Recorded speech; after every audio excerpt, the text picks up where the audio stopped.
मैं कृष्णा देवी आंगनवाड़ी कार्यकर्ता सहायिका यूनियन की AIUTUC संबंधित तालमेल कमेटी हरियाणा की राज्य प्रधान। मैं ये बताना चाहूँगी सरकार को कि जो सरकार ये दमनकारी नीतियों को लागू कर रही है आंगनवाड़ी कार्यकर्ताओं के साथ, कि जैसे आंगनवाड़ी कार्यकर्ताओं को जो शोकाज नोटिस दिया इस आंदोलन के दौरान में, जो 8 दिसंबर से लगातार चल रहा है, हम अपने आंदोलन को सुचारू रूप से चला रहे हैं, किसी को कोई नुकसान नहीं पहुंचा रहे हैं, लेकिन फिर भी सरकार अपनी दमनकारी नीतियों से बाज नहीं आ रही। शुरुआत करती है शोकाज नोटिस देना, उसके बाद में हमारी बहुत सी बहनों को टर्मिनेट किया और फिर बहुत से इनके ऊपर FIR भी दर्ज हुई है। और अब और सरकार नित्य नए हथकंडे लेकर के आ रही है। सरकार ने सेंटरों के आंगनवाड़ी केंद्रों के ताले तोड़ना भी शुरू कर दिया है। आंगनवाड़ी केंद्रों के ताले तोड़कर वो जो गंदा सड़ा हुआ जो राशन पड़ा हुआ है, 3 महीने से तो आंगनवाड़ी सेंटर बंद हैं क्योंकि हमारी बहनें आंदोलन में हैं, और उससे पहले का वो डला हुआ है। तो हमारी बहनों ने जो राशन था उसके लिए बांटने से मना कर दिया। विभाग का प्रेशर आया कि भाई तुम ये जो पोषाहार पड़ा हुआ है इसको वितरित करो, अपने सेंटरों को खोलो। तो हमारी बहनों ने मना कर दिया कि ये राशन हमारे बच्चों के लिए, हमारे गांव वालों के लिए अच्छा नहीं है। तो सरकार ने क्या किया कि विभाग को आदेश दिए हैं, विभाग ने खुद सेंटरों के ताले तोड़ के उस राशन को वितरित करने का काम किया है, जो बच्चों के लिए, महिलाओं के लिए, गर्भवती धात्री माताओं के वो खाने के लिए बिल्कुल भी नहीं है अच्छा। वो बीमार कर देगा, किसी बच्चे का नुकसान हो जाएगा। अगर पशुओं को वो राशन डाला जाए तो पशु भी हमारी सोच से वो बीमार हो सकते हैं। तो सरकार ने यहाँ तक कि इतनी दमनकारी नीतियों का प्रयोग किया है, और अब हमारी बहनें मना करने के बावजूद भी उस बात को नहीं मानी। तो सरकार ने यहाँ तक की घोषणा कर दी कि यहाँ नई भर्तियां खोली जाएंगी। तुम्हें टर्मिनेट तो कर रखा है, टर्मिनेट करने के बाद में जल्दी से जल्दी नई भर्तियां खोली जाएंगी। इस तरीके की दमनकारी नीतियों को प्रयोग करके धमकियां दी जा रही है। हमारी आंगनवाड़ी कार्यकर्ता बहनों, सहायिकाओं के घर पे जाके धमकियां दी जा रही है, उनके बच्चों को धमकाया जा रहा है, हमारी बहनों को धमकाया जा रहा है। इस तरीके के हथकंडे सरकार अपना रही है। तो हमारी बहनें निडर हैं, बहादुर हैं। इस तरीके के हथकंडों को कोई उन पर असर नहीं हो रहा है, और हमारी बहनें लगातार कंटिन्यू आंदोलन में हैं। सरकार अपनी बातों से अगर बाज नहीं आ रही है, इसलिए हमें मजबूरन कल विधानसभा का घेराव करने के लिए ये हमारी यूनियन ने फैसला किया है, और कल सभी चंडीगढ़ विधानसभा के लिए कूच करेंगी और विधानसभा का घेराव करेंगी। सरकार की इस दमनकारी नीतियों को खत्म करने के लिए, अपनी मांगों को मनवाने के लिए। ये बेहुदा सरकार अपनी समय रहते हमारी मांगों को मान ले, और जो उसने खुद, मौजूदा सरकार ने खुद घोषणा करी थी और अब वादे से मुकर रही है, तो ये गलत है। हम ये सरकार को बता देना चाहते हैं कि समय रहते हुए इन मांगों को लागू कर दे, और हमारा आंदोलन खत्म करके जो आम नागरिक हैं, जो हमारे लाभार्थी हैं, उनका नुकसान ना हो, उनको वापस से हम अपने कामकाज पर चले जाएं, और उनको राशन वितरित करके उनको कुपोषण से बचाया जा सके। तो इस तरीके की ये मेरी बात थी। धन्यवाद। शकुंतला जी, ये तो बात आए है कि जो गांव में जो सरकार की तरफ में प्रयास हो रहा है कि जो लोगों में राशन वगैरह बांटने का, तो इसमें यही सवाल आता है कि जो कुपोषण दूर करने के लिए ये है, आंगनवाड़ी केंद्र बंद है, तो सरकार का ये प्रयास है, और जो लाभार्थियों का जो है ये आंदोलन के प्रति क्या रवैया है, और इसके बारे में आप थोड़ा बोले। और ये जो दमन आंगनवाड़ी वर्कर्स और हेल्पर्स के ऊपर हो रहे हैं, और कल का रैली का भी उसमें क्या असर होगा, ये बताइए। मैं ये बता दूं कि जो लाभार्थी हैं गांव के अंदर, और जो हमारी हड़ताल है, ये हड़ताल अब आंगनवाड़ी वर्कर हेल्पर की हड़ताल ना होके अब ये लाभार्थियों की हड़ताल भी बन गई है, और जन आंदोलन का रूप ले लिया है इस हड़ताल ने। बहुत सारे गांव में हरियाणा के अंदर सरपंच पंचों ने लिख के दिया, MC जो शहर के अंदर है उन्होंने लिख के दिया विभाग को कि विभाग जो है उनके ऊपर प्रेशर डाल रहा है कि आप राशन बंटवाने में मदद कीजिए। तो उन्होंने लिख के दिया कि आंगनवाड़ी वर्कर्स जो स्ट्राइक पे हैं, ये ड्यूटी उनकी बनती है, उनके मांग मुद्दे मान लिए जाए और वो जल्द काम पे लौटे।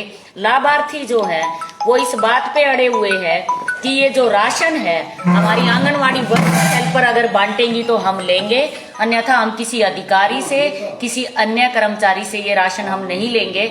और काफी विरोध गांव के अंदर जो वो कर रहे हैं, नारेबाजी कर रहे हैं, यहाँ तक कि राशन की गाड़ियों को वापस गांव के लोगों ने भगाया है। ये एक हम कह सकते हैं कि हमारे लाभार्थी आज इस आंदोलन में हमारे साथ खड़े हैं, हमारे परिवार के रूप में खड़े हैं, और हम कतई नहीं चाहते कि हमारे लाभार्थियों का नुकसान हो। हम खुद चाहते हैं, अब तक भी हमने लाभ दिए हैं हमारे लाभार्थियों को कि ये हड़ताल जल्द से जल्द सरकार हमारी मांग पूरी करे, हम अपने काम पे लौटे, ये हम खुद चाहते हैं। लेकिन सरकार जानबूझ के लाभार्थियों को नुकसान पहुंचाना चाहती है।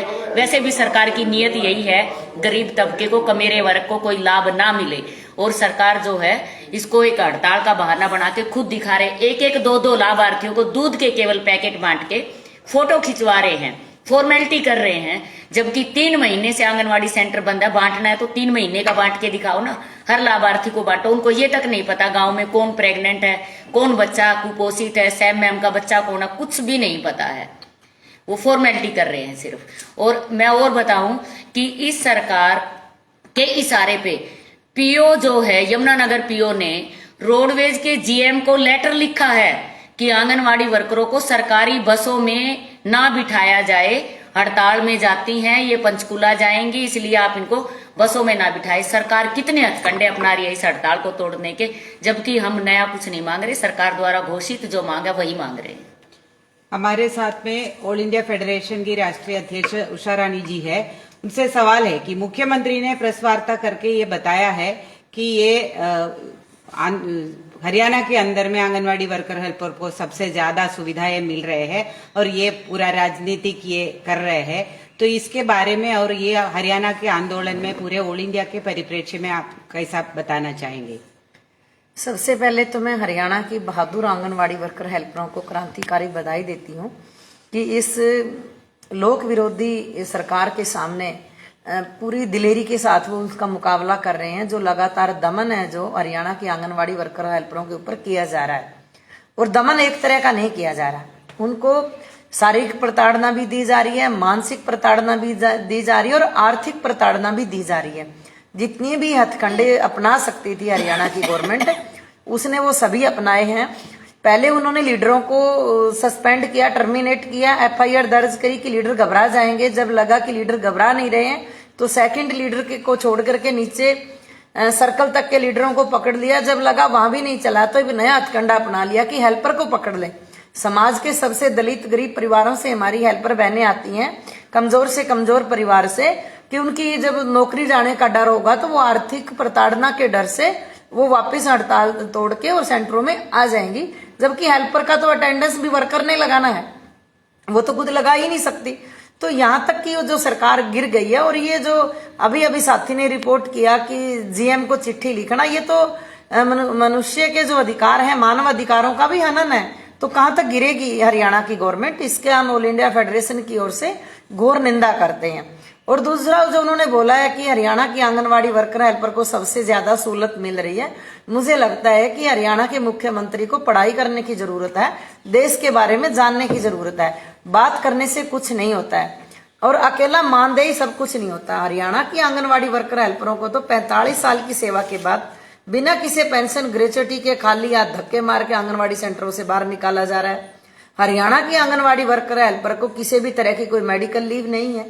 हरियाणा आंगनवाड़ी वर्कर हेल्पर की अगर मौत हो जाए तो उसकी बहू बेटी को, कोई डिपेंडेंट को नौकरी नहीं है। आंगनवाड़ी वर्कर हेल्पर को गर्मी सर्दी की जो छुट्टी है उसमें भी सेंटर खोलना लाजमी है, दोनों कहीं जा नहीं सकती हैं। तो इस तरह की कंडीशन तो है वहां पे। इलाज की कोई सुविधा नहीं है, कोई हेल्थ इंश्योरेंस नहीं है आंगनवाड़ी वर्कर हेल्पर के लिए। तो 45 साल की सेवा के बाद हरियाणा में आंगनवाड़ी सेंटरों की बिल्डिंग तक भी नहीं है, बिजली के बिल का प्रबंध नहीं है, पीने का पानी साफ नहीं है, तो कौन सी सहूलत दे रही है हरियाणा की सरकार। और जो मानदेय की बढ़ोतरी की बात कर रही है हरियाणा की सरकार, हरियाणा का जो प्रति व्यक्ति आय है वो देश के बाकी राज्यों से ज्यादा है। जिन राज्यों के आंगनवाड़ी वर्कर हेल्पर को, हरियाणा की आंगनवाड़ी वर्कर हेल्पर को मानदेय की बात करते हैं। तमिलनाडु का प्रति व्यक्ति आय और हरियाणा का आदमी का प्रति व्यक्ति आय को कंपैरिजन कर ले हरियाणा की सरकार। तमिलनाडु की आंगनवाड़ी वर्कर हेल्पर को तो ग्रेड पे मिल रहा है, पांडेचेरी की वर्कर हेल्पर को ग्रेड पे मिल रहा है, उनको तो सरकारी कर्मचारी घोषित किया गया है। केरला की आंगनवाड़ी वर्कर हेल्पर को पेंशन मिल रहा है, वेलफेयर फंड है, वहां पे आंगनवाड़ी वर्कर हेल्पर को घर बनाने के लिए, बच्चे की शादी के लिए सरकारी डिपार्टमेंट से लोन मिलता है, वेलफेयर सोसाइटी से। तो किस तरह की बात कर रही है, मैं तो देख सोच के हैरान है। अपने दिल्ली के आंगनवाड़ी वर्कर भी इस टाइम तो हरियाणा के आंगनवाड़ी वर्कर हेल्पर से ज्यादा ले रही है, उसका जियो हो चुका है। तो इसलिए मुझे लगता है लगातार हरियाणा का जो पहले 1 नंबर बोलता था, हम 1 नंबर पे, फिर 2 नंबर पे, और जहां तक मुझे जानकारी है वो 7वें नंबर पे जा चुका है। तो इसलिए, और नंबर पे जाना और पैसा देना ही एक बात नहीं है, औरतों का मान सम्मान भी सबसे बड़ी चीज है। हमारी संस्कृति के अंदर नारी का सम्मान बहुत ऊंचा दिया गया है, और जब ये आती है कन्या पूजन का टाइम, अष्टमी को तो बड़े पैर छूते हैं और बेटी बचाओ बेटी पढ़ाओ के नारे लगाते हैं। और हरियाणा के अंदर बेटी बचाने और बेटी पढ़ाने का जिसने काम किया, बच्चे बचाने का जिसने काम किया, गर्भवती औरतें दूध पिलाओ को बचाने का जिसने काम किया, मृत्यु दर और जन्म दर पर रोक लगवाने का जिसने काम किया, पोलियो जैसी भयानक बीमारी को जड़ से खत्म करने का काम जिसने किया, आज उनको खुद पोलियो ग्रस्त बनाने को तैयार हो रही है, उनको खुद अपाइज करने जा रही है। आंगनवाड़ी वर्करों के गले दबाए जा रहे हैं पुलिस की ओर से, उनको मानसिक शारीरिक चोट पहुंचाई जा रही है। तो ये जो हरियाणा की सरकार की जो दमनकारी नीति है, ये अपनी इस दमनकारी नीति से बाहर आए और आंगनवाड़ी वर्कर हेल्परों की जो डिमांड है उनकी ओर ध्यान दे और उनकी मांगों को सुन करके उस पर अमल करके आगे बढ़े, ताकि आंगनवाड़ी वर्कर हेल्पर जाके अपने परिवारों में और अपने काम में आगे बढ़ सके। हरियाणा की CITU की महासचिव साथी जय भगवान भी हमारे साथ है। साथ ही ये पूरा जो आंदोलन है आंगनवाड़ी का, ये पूरा जो ट्रेड यूनियन आंदोलन का, इसके प्रति क्या है उसकी समर्थन, और ये पूरा जो नीति है हरियाणा के अंदर में मजदूरों का प्रति और उसके रवैये के बारे में भी इस संदर्भ में ये आंदोलन को, ट्रेड यूनियन आंदोलन, इसका कैसे आगे के लिए रणनीति तैयार कर रहे हैं। देखिए, ये हरियाणा के अंदर एक ऐतिहासिक संघर्ष है जो आंगनवाड़ी वर्करों हेल्पर जो लड़ रही है। 85 दिन कल हो जाएंगे इसको, हड़ताल को। और ये जो है स्थिति क्यों पैदा हुई, मैं एक बार तो इस पर कहना चाहता हूं, क्योंकि हरियाणा के जो मुख्यमंत्री है और महिला एवं बाल विकास मंत्री विभाग की, उन्होंने अपनी अलग अलग प्रेस स्टेटमेंट्स में, प्रेस ब्रीफिंग में ये कहा है कि ये कुछ पॉलिटिकल लोग हैं जो आंगनवाड़ी वर्कर हेल्पर को भड़का रहे हैं। दूसरी बात जो है, हम उनसे एक सवाल करना चाहते हैं मुख्यमंत्री से और हरियाणा की जो मंत्री है कमलेश ढांडा जी से। आप ये बताइए कि प्रधानमंत्री ने जो घोषणा की थी वो उनकी अपनी घोषणा है। हरियाणा के मुख्यमंत्री ने जो घोषणा की, हरियाणा विधानसभा में घोषणा की है 6 मार्च 2018 को, क्या इस वो की हुई घोषणाओं के बारे में, उसको लागू करवाने के बारे में सवाल करना क्या कोई भड़काना है? क्या आपको किसी ने भड़काया था? प्रधानमंत्री को, मोदी जी को किसी ने भड़काया था, या मुख्यमंत्री मनोहर लाल खट्टर को किसी ने भड़काया था? आंगनवाड़ी वर्कर हेल्पर क्या मांग करी है? यही तो मांग करी है कि जो घोषणा थी उसको लागू कर दो। बल्कि हरियाणा की सरकार जो है उसने तो डीए जो महंगाई भत्ता वो 2019 में लागू भी कर दिया था, उसको अब वापिस उसने विड्रा कर लिया। तो कौन किसको भड़का रहा है? तो ये एक प्रकार से जो सरकार की महिलाओं को के दमन की जो एक तरीके से सामने आ रहा है। बीजेपी, भारतीय जनता पार्टी या इनकी मातृ संगठन RSS जो है, मतलब उनकी सोच महिलाओं के प्रति वो नजर आ रही है साफ तौर पर। हरियाणा में नारा बेटी बचाओ बेटी पढ़ाओ का है, वो देख रहे हैं बेटियों के साथ क्या व्यवहार किया जा रहा है। और दूसरी बात ये कि अब खुले रूप में आप ये कह सकते हैं कि जैसे इनकी बेसिक जो सोच है वो ये है कि ढोर गवार शूद्र और नारी ये सब ताड़न के अधिकारी। तो असल में तो ये है जो एक्सपोज होके जो खुले रूप में प्रदर्शित हो रहा है। आप देखेंगे कल से जो ये नीचे जो GM को लेटर लिखा है या CID के लोग जो फोन कर रहे हैं, मतलब ऐसा टेरर बनाया जा रहा है कि वर्कर हेल्पर पंचकुला चंडीगढ़ ना पहुंचे। इससे पहले आशा वर्कर के आंदोलन के साथ ऐसा किया था, पुलिस को पीछे लगा के उनको अंबाला नहीं आने दिया गया, रास्ते में सब जगह उनको रोका गया। ऐसे ही प्रयास जो है, ऐसा टेरर पैदा करने की कोशिश की जा रही है। लेकिन आंगनवाड़ी वर्कर और हेल्पर काफी मजबूती के साथ डटे हुए 3 महीने से तमाम दमन का सामना करते हुए, और वो कल हजारों की संख्या में वो पंचकुला पहुंचेंगे और वहां से विधानसभा कूच करेंगे। तो ये है। दूसरा, हरियाणा के जितने भी ट्रेड यूनियन है, कर्मचारी संगठन है, वो इस आंदोलन के साथ खड़े हैं। किसान आंदोलन भी, उसने भी इसका समर्थन दिया है। आज बल्कि हरियाणा में जो सर्व कर्मचारी संघ है, वो पहले भी अन्य कर्मचारी संगठन और ट्रेड यूनियन प्रदर्शन कर चुके हैं। आज समर्थन में विशेष तौर पर पूरे हरियाणा में इस समय प्रदर्शन चल रहे हैं। तो ये एक प्रकार से अब लड़ाई इस बात की है कि भाई जो सरकार ने जो तय किया है, जो लागू भी हो लिया है, उसको अगर सरकार नहीं देगी तो करेगी क्या? तो ये बात है। तो इसको लेके ये आंदोलन मजबूती के साथ डटा हुआ है और हमारे जो वर्कर और हेल्पर जो है आंगनवाड़ी की, वो मजबूती से आंदोलन में है। दूसरी बात मैं एक और ये कहना चाहता हूं, अभी हाल ही में दिल्ली ने, राजस्थान ने और पंजाब सरकार ने, तीनों राज्य सरकारों ने अपने यहां पर आंगनवाड़ी वर्कर हेल्पर के मानदेय में बढ़ोतरी की है। और वो बढ़ोतरी जो है 2018 के बाद है, 4 साल बाद वो बढ़ोतरी हुई है। राजस्थान ने 20% मानदेय में बढ़ोतरी की है। ऐसे ही दिल्ली में हालांकि अभी भी आंदोलन चल रहा है, बेशक एक तरफा घोषणा वहां की सरकार ने कर दी है, लेकिन वहां घोषणा हुई है, वो घोषणा उनकी 22.5% उन्होंने कुल मानदेय में बढ़ोतरी की है। राजस्थान ने 20% की है। इसी प्रकार से पंजाब ने बढ़ोतरी की है। हरियाणा की अगर देखेंगे पिछले 4 साल में जो बढ़ोतरी का अगर देखेंगे, तो अब जो हरियाणा की सरकार ने 850 रुपए कहा था 29 दिसंबर को माननीय मुख्यमंत्री जी ने, उस परसेंटेज को अगर लगे तो 7% भी नहीं है वो। जबकि महंगाई आप देखेंगे 2018 से 22 तक महंगाई तो 2 गुना हो गई। तो वेतन मानदेय तो 2 गुना होना चाहिए था कायदे से, लेकिन आप वो करने की बजाय ना तो आप महंगाई भत्ता लागू कर रहे हो, ना आप 15,700 की अपनी घोषणा को लागू कर रहे हो, ना आप आउटसोर्स पॉलिसी के तहत जो अर्धकुशल का जो दर्जा उसकी बात कर रहे हो। तो यही मुद्दे हैं और इसके लेके आप टर्मिनेशन करोगे, आप बर्खास्त करोगे और मुकदमे दर्ज करोगे। तो ये महिलाएं लड़ रही हैं निश्चित तौर पर, और CITU पूरे तौर पर इस आंदोलन के साथ है, कंधे से कंधा मिलाकर इस पूरे आंदोलन के साथ है। हम हरियाणा की 52,000 आंगनवाड़ी वर्कर हेल्पर के साथ खड़े हैं।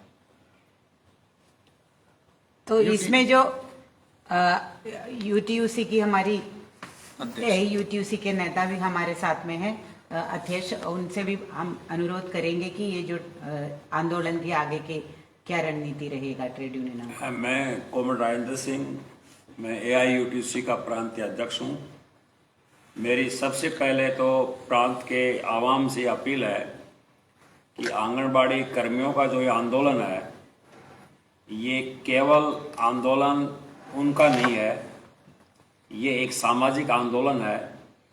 क्योंकि आंगनबाड़ी कर्मी हैं जो केंद्र और प्रांतीय सरकार की जो महिला और बाल विकास की जो नीतियां हैं उनको ग्रास रूट लेवल के ऊपर ले जाती है और बच्चों को कुपोषण से बचाती है। तो इसके जो आयाम है वो सामाजिक तौर के ऊपर है। तो तमाम प्रदेश के आवाम, प्रदेश के तमाम प्रबुद्ध नागरिक इस आंगनबाड़ी आंदोलन को अपना पूर्ण समर्थन दें, ये मेरी अपील है।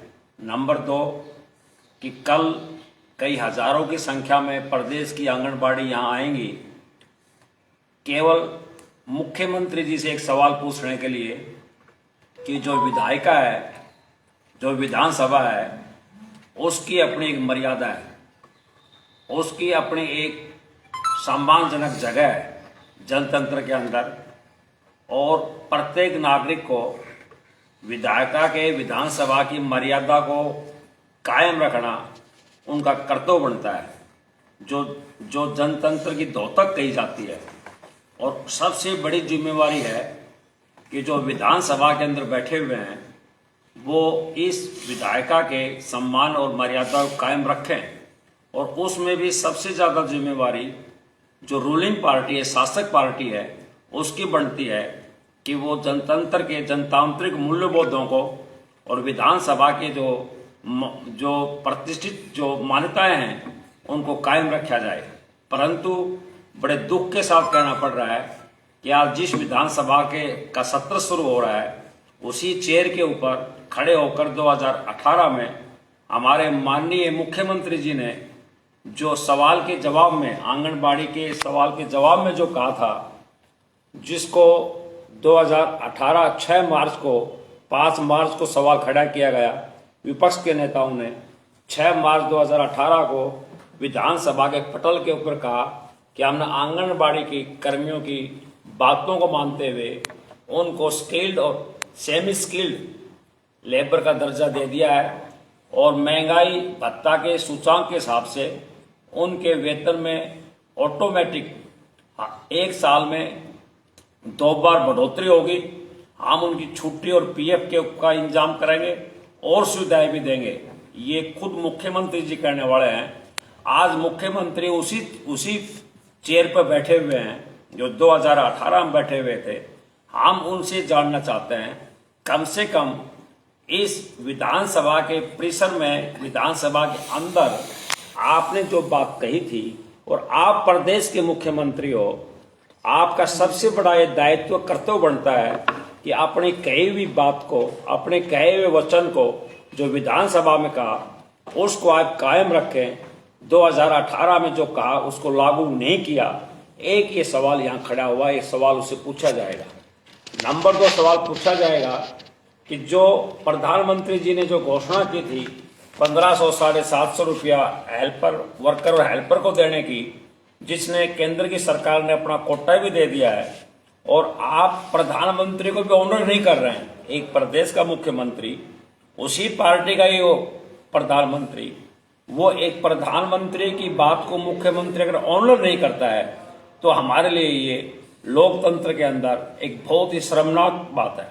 तो इसलिए हम ये 2 सवाल पूछेंगे कि आप अपनी बात के ऊपर खड़े हो और प्रधानमंत्री की बात को ऑनर करें। परंतु जो 6 मार्च 2018 की जो प्रोसीडिंग थी उसको गूगल से क्रिप्ट कर दिया गया है, मिटा दिया गया है। जब ये आंदोलन शुरू हुआ, प्रोसीडिंग की कॉपी हमारे पास पहले आ ली। 5 मार्च को जो क्वेश्चन खड़े किए वो कॉपी तो है, उसमें कहा गया अगले दिन मुख्यमंत्री जवाब देंगे। उसको सोशल मीडिया से, तमाम से, गूगल से क्रिप्ट कर दिया गया है। अब सवाल ये है कि ये तमाम सरकार के पास हमारी बातों का जवाब नहीं है, उनके पास कोई जवाब नहीं है। उनके पास मीडिया है, दूसरे तरीके हैं, और सबसे बड़ा तरीका जो 50% जो विधवा हैं, जो हैंड टू माउथ हैं, जिनके पास कोई लाइवलीहुड का सहारा नहीं है, जिनकी 3 महीने से वेतन को रोक रखा है, उनके ऊपर ब्रूटली दमनात्मक कार्रवाई शुरू की जा रही है। उनके ताले तोड़े जा रहे हैं, घरों में जाके धमकाया जा रहा है, उनको डराया जा रहा है, और इस तरह से दमनात्मक कार्रवाई करके मुकदमे दर्ज किए जा रहे हैं, टर्मिनेट किया जा रहा है, और एक ऐसा आतंक का माहौल पैदा किया जा रहा है जो लोकतंत्र की हत्या भी की जा रही है। आंगनबाड़ी के आंदोलन के साथ साथ जो लोकतांत्रिक जो अधिकार है उनको कुचलने का भरपूर प्रयास किया जा रहा है। यमुना नगर की पीओ कहती है कि रोडवेज की बसों में नहीं बैठेंगे। ये मौलिक अधिकार का हनन है सरेआम। तो इसलिए इस आंदोलन को दबाने की जो साजिश की जा रही है, परंतु हमारे प्रदेश की आंगनबाड़ी बहनें जो आंदोलन से बिछड़ गई थी, जिन नेत्रियों ने आंदोलन की पीठ में छुरा घोंप करके अलग हो गई थी, वो उन नेत्रियों को छोड़कर वो आंदोलन में शामिल हो रही है, और ये आंदोलन दिनों दिन आगे बढ़ता जा रहा है, और ये आंदोलन समाज का आंदोलन बन चुका है। और जनता की ताकत के आगे, आंगनबाड़ी बहनों की ताकत के आगे सरकार को झुकना होगा, और जो स्वीकृत जो मांग है, जो ऑलरेडी डिक्लेयर्ड जो मांग है, यही हम लागू करवाना चाहते हैं। सरकार को ये बात मान लेनी चाहिए, नहीं तो आंदोलन और भी तेज होगा। यही मुझे कहना है। उषा जी, ये जो सिर्फ हरियाणा की सवाल नहीं है, अलग अलग जगहों में भी अभी भी आंदोलन चल रहे हैं, जैसे दिल्ली है। तो इस संदर्भ में जो आने वाले दिनों में पूरे आईसीडीएस का बुनियादी सवाल भी इसके साथ साथ में उठ रहा है कि वो केंद्र सरकार भी इसमें चुप है। अभी वहाँ पे भी अपनी बजट भी हुआ है, बजट सेशन आगे चलने वाले हैं। इस संदर्भ में आप लास्ट में क्या कहना चाहेंगे? हम तो यही कहना चाहेंगे कि ये तो इतिहास है कि बिना रोए माँ भी दूध नहीं देती, और आईसीडीएस के अंदर जो भी बुनियादी कुछ सहूलतें और जो कुछ वेलफेयर की स्कीम के द्वारा आंगनवाड़ी वर्कर हेल्पर को, वो लगातार आंगनवाड़ी वर्कर हेल्पर के आंदोलन के द्वारा ही मिला है। और इस बजट में जो सक्षम आंगनवाड़ी के नाम पे ड्रामा करने का ऐलान किया है हमारी भारत की सरकार ने, निर्मला सीतारमण ने बोला है कि उसको सक्षम किया जाएगा, मजबूत किया जाएगा। तो इसलिए उनको सक्षम और मजबूत कर, और जिसमें हम वध चढ़ के जाएंगे और लगातार उस आंदोलन को आगे लेकर सरकार को अपनी मांग मनवाने के लिए बाध्य करेंगे।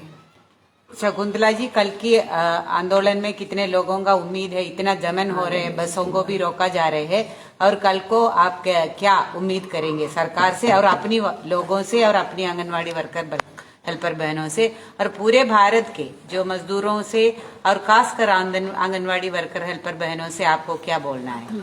मैं जो है अपने पूरे हरियाणा की 52,000 वर्कर हेल्परों से अपील करती हूँ कि ये मांग मुद्दे हम सब के हैं, इसलिए सब बहनें बढ़ चढ़ के हिस्सा ले। और कल जो है हमारी उम्मीद है कि 35 से 40 हजार के करीब हमारी आंगनवाड़ी वर्कर्स हेल्पर्स जो है विधानसभा कूच करेंगी। पूरे हरियाणा से वर्कर हेल्पर सभी बाधाओं को तोड़ते हुए शामिल होंगी। और मैं तमाम बहनों से दोबारा अपील करती हूँ कि आप सब जो है इस आंदोलन में बढ़ चढ़ के हिस्सा लो और सरकार को सद्बुद्धि आए। सरकार जो है बातचीत का रास्ता अपनाते हुए, दमन का रास्ता छोड़ के बातचीत का रास्ता अपनाते हुए मांगों को पूरा करे, ये मैं कहना चाहती हूँ। धन्यवाद। पूरे भारत के आंगनवाड़ी वर्कर हेल्पर बहनों से आपको क्या कहना है? पूरे भारत की आंगनवाड़ी वर्कर्स हेल्पर्स बहनों से मेरा यही कहना है कि समय पे हमें अपनी बहनों के समर्थन की जरूरत है। वो अपने राज्य पे, अपने जिलों पे जरूर है हरियाणा सरकार के खिलाफ जो है प्रदर्शन, रोष प्रदर्शन करें और रिटर्न में भी जो है प्रेस बयान वगैरह जरूर लगवाएं। इससे एक हौसला मिलता है हरियाणा की वर्कर्स को और सब एकजुट होके लड़ेंगे तो जीतेंगे, क्योंकि हमारा रास्ता बिल्कुल सही है, मांग जायज है। इसलिए हम तमाम बहनों के सहयोग की जरूरत है।